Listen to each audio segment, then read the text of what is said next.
2,7 triliun. Ya, 2,7 Duit triliun. semua tuh ya? Iya, partainya itu terdiri dari Partai Nasional, kemudian Warna apa? ada yang kuning, ada yang biru ya, kemudian ada juga yang warna hijau. Kalau materi kami biasanya sering kita sounding ke kawan-kawan dari Bang Novel dan sebagainya di luar dari kerja-kerja kami. Karena apa? Bagi kita perlu ada dukungan orang-orang seperti beliau di dalam yang bisa mengimbangi bahwa laporan yang kita sampaikan itu ditindaklanjuti.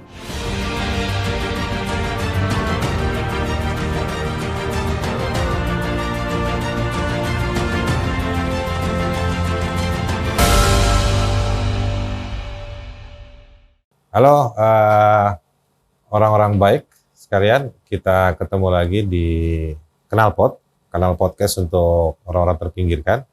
Hari ini kita akan ngobrol dengan satu kawan di ujung barat di Aceh tentang dugaan korupsi proyek multi years yang ada di Aceh. Nah, hari ini saya sudah bersama Askal. Askal ini dari organisasi apa? Gerak Aceh, Pak. Gerakan Anti Gerak Korupsi Aceh. Gerakan Anti Korupsi Aceh. Ada hubungan sama Firly Bahuri? Enggak. Nggak ada ya? Dari Gerak Aceh. Ini satu organisasi, ada aktivis, ada akademisi, dan lain-lain. Yang berapa bulan lalu itu mempublish laporannya ya, Kal ya? Baik. Nama laporannya apa? Dugaan tindak pidana korupsi atas proyek Multies Aceh, sumber APWA dan Otsus Aceh tahun 2020-2022. Oke, jadi itu saya nggak usah ngulang, panjang judulnya. Nanti kita ngobrol. Habis ini kita ngobrol dengan Askal. Kira-kira ini korupsi apa, yang korupsi siapa, duitnya kemana, kenapa kita nggak kebagian? Kira-kira begitu ya? Oke, Kal. Jadi apa? Itu proyek multi years itu? Mau dipakai beli apa? Cendol? Jadi sebenarnya kita ingin menjelaskan begini, Bang Aris. Proyek multi years tahun 2020-2022 yang diusulkan oleh pemerintah Aceh dengan total 2,7 triliun rupiah. 2,7 triliun? Ya, 2,7 triliun. Duit semua tuh ya? Ya, 13 paket pekerjaan yang dilakukan di Provinsi Aceh. Sumber dananya adalah sumber dari dana otonomi khusus Aceh. Nah, kenapa kemudian kita concern pada isu melihat dan men-tracking terkait ini? Tar dulu, buru-buru amat sih. Nah, duit itu 2,7 triliun itu mau dipakai untuk apa aja tuh? Multi years-nya berapa tahun? 3 tahun? 2020-2022, Bang. Berarti 2020, 2021, 22. Ya, 3 tahun. Ya. Untuk berapa proyek? 13 ruas jalan dan 13 ruas jalan. Ya. Infrastruktur jadinya? Infrastruktur. Oh, di Aceh semua? Di Provinsi Aceh. Ya. Oh, jalannya itu kemana? Ke Paris? Ketemu Lionel Messi? Jalannya menghubungkan dan membelah bentang alam sebenarnya. Jadi selain dari infrastruktur juga membelah bentang-bentang alam yang itu berada dalam kawasan-kawasan hutan lindung sebenarnya. Jadi dugaan korupsi sekaligus ada dugaan merusak lingkungan hidup. Betul. Oh, jadi semuanya 13 lokasi infrastruktur ya? Iya, 13 lokasi. Oke, itu duit Otsus Aceh? Itu sumber dananya dari dana otonomi khusus Aceh. Oke, dana otonomi khusus Aceh itu kalau dari sisi keuangan negara, itu duit dari pusat yang dikasih penuh kepada,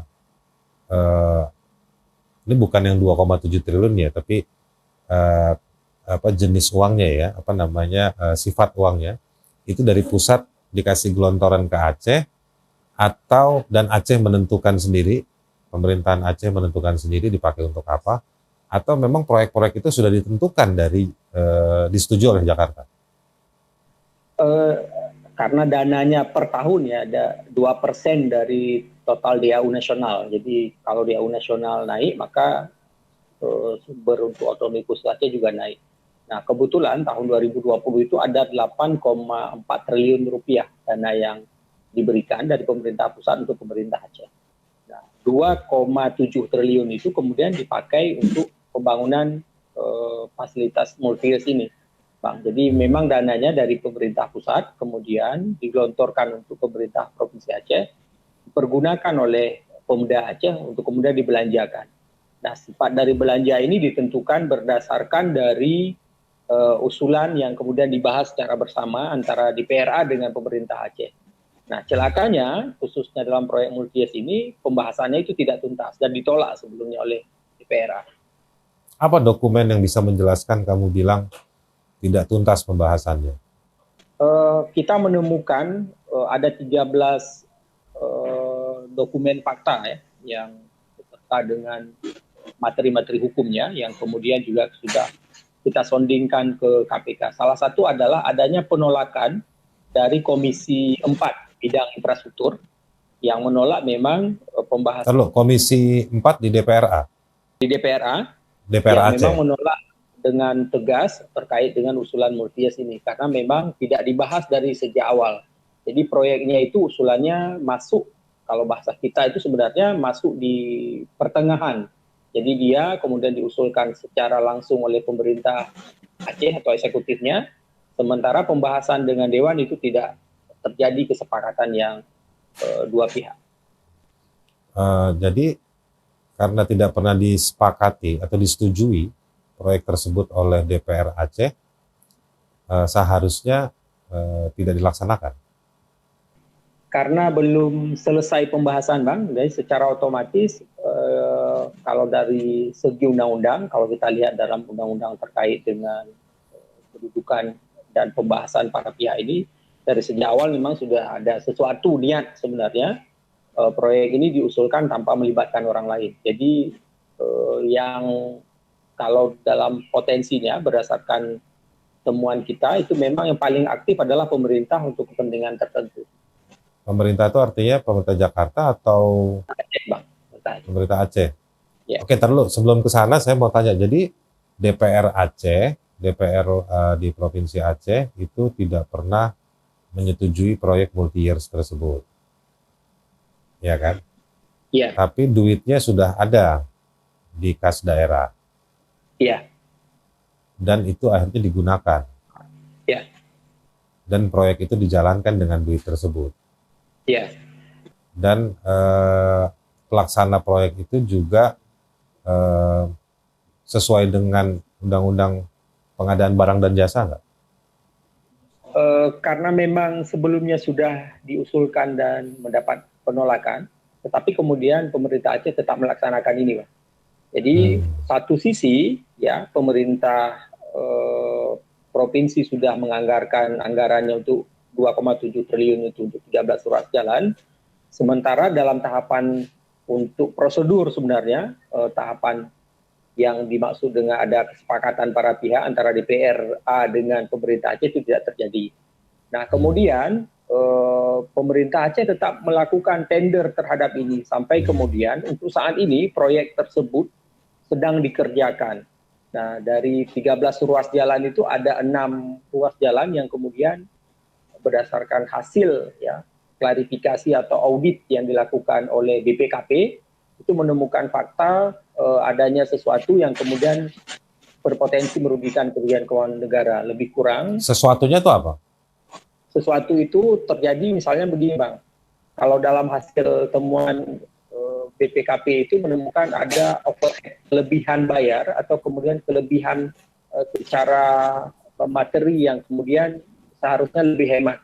Totalnya ada 102 miliar lebih dari 6 ruas pokok jalan yang sudah ditender itu. Jadi dilihat dari overhead kebutuhan, misalnya seharusnya ini lebih hemat lagi, tapi kemudian material yang dipakai misalnya lebih, atau kemudian ada sesuatu yang melatar belakangi sampai kemudian ditemukannya ada pelanggaran. Nah hasil temuan gerak di dalam hal yang berbeda dengan BPKP menemukan ternyata ini adalah dugaan bacakan yang dipergunakan oleh kelompok tertentu yang dalam hal ini adalah pengusaha yang sebelumnya sudah dilaporkan ke KPK, itu ikut bermain bersama-sama untuk mendapatkan sesuatu dari proyek yang dimaksud. Kalau dalam hitungan kami, semuanya itu ada success fee sebenarnya pada saat tender dilakukan, itu berkisar antara 10% sampai dengan 18% dari total itu disetorkan oleh pengusaha-pengusaha yang memenangkan proyek ini kepada penyelenggara dalam kurung ULP-nya. Kalau di level pemerintah daerah, siapa yang paling bertanggung jawab? Kalau dalam hasil temuan gerak, pertama ada gubernur ya sebagai pengguna anggaran. Kemudian ada kuasa pengguna anggarannya itu terdiri dari 4 dinas terkait. 4 dinas itu adalah disebut di sini itu SKPA. Ada SKPA Pengairan, kemudian ada Dinas Cipta Karya dan Perumahan, kemudian yang ketiga ada ULP, dan yang keempat adalah tim Pokja. Dan tim Pokja ini yang ULP ini apa? Unit layanan pengadaan, Bang, yang menjadi bagian dari panitia tender kalau kita sebutkan. Oke, kalau dari nilainya 2,7 itu, pejabat-pejabat tersebut punya kewenangan untuk penggunaan duit sebesar itu? Kalau 2,7 itu karena sudah dilakukan, maka para pihak inilah yang harus bertanggung jawab. Dan mereka memang memiliki kewenangan, kalau dilihat dari segi materi undang-undang, bahwa yang pelaksanaan untuk kegiatan seperti ini, karena sudah mendapat persetujuan dalam anggaran yang disetujui oleh Mendagri untuk tahun anggaran 2020 ke 2023, walaupun tadinya ditolak oleh DPR, maka empat institusi tadi yang kita sebutkan, gubernur, kemudian kepala dinas, ULP dan Pokja itu adalah kelompok-kelompok yang bertanggung jawab penuh terhadap pelaksanaan tender 2,7 triliun ini. Saya mau balik dulu ke DPR Aceh. Melihat situasi ini, kok DPR Aceh diam aja? Nggak ada yang nangis atau garuk-garuk tembok? Gitu. Jadi kita juga sangat berhati-hati awalnya dalam konteks bicara terkait dengan kasus ini.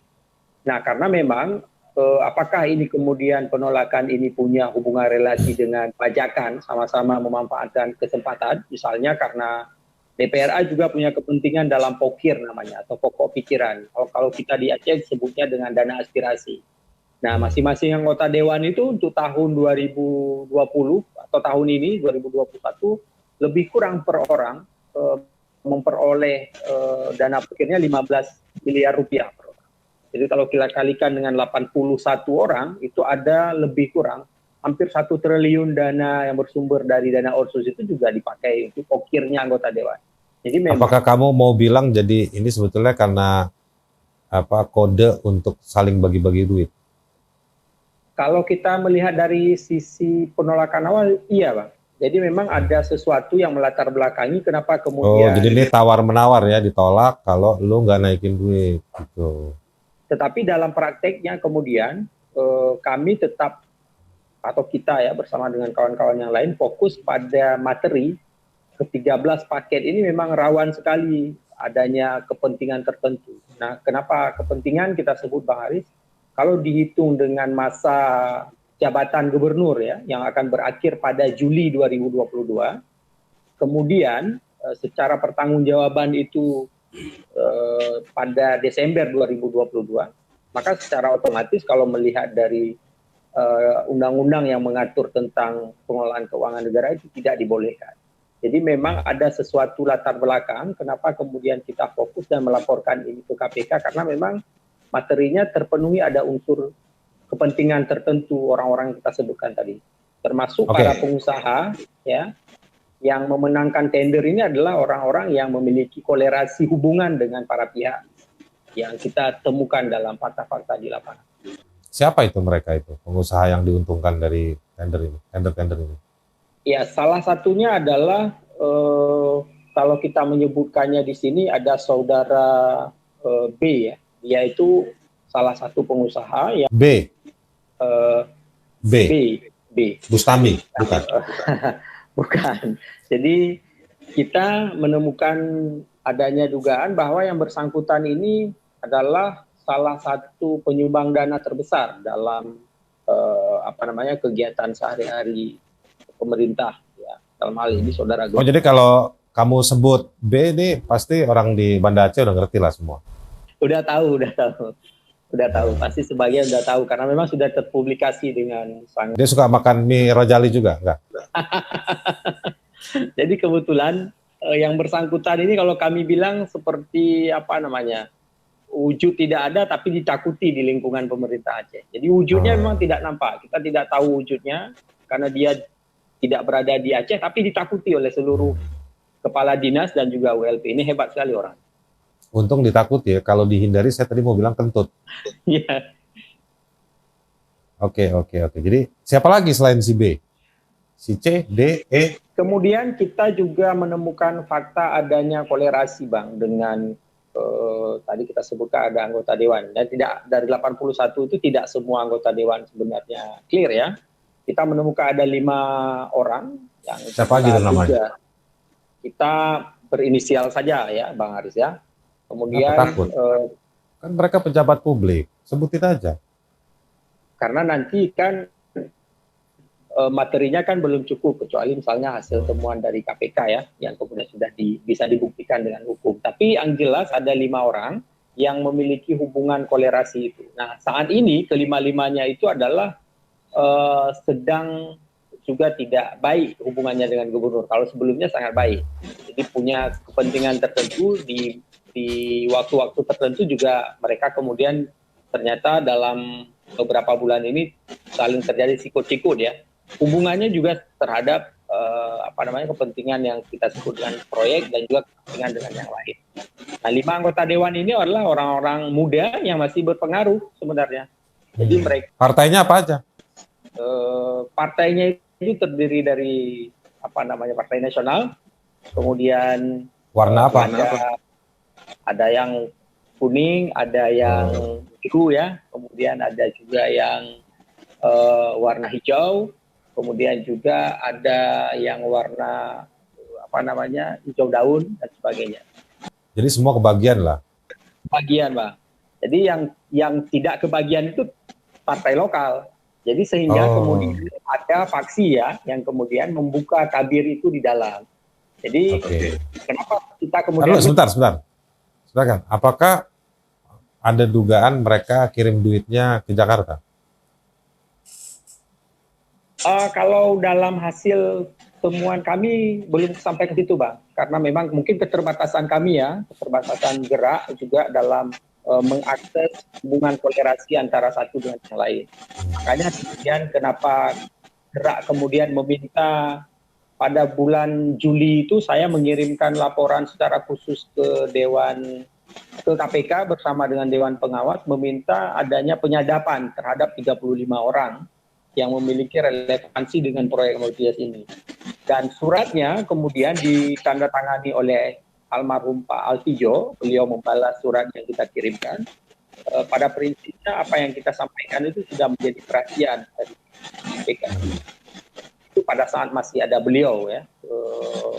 Belum kawan-kawan yang 75 orang ini mendapat masalah dengan di KPK sebelum diberhentikan. Jadi kami sangat konsisten bahwa surat yang disampaikan oleh Pak Altijo almarhum itu merupakan salah satu komitmen bahwa KPK punya perhatian dengan laporan yang kita kirimkan, Bang Aris. Jadi kalian gerak udah kirim ke KPK laporan? Sudah. Resmi? Secara resmi, Bang Aris, dan juga ada surat balasan bukti lapor beserta dengan surat balasan yang dikirimkan bahwa kasus ini mendapat perhatian.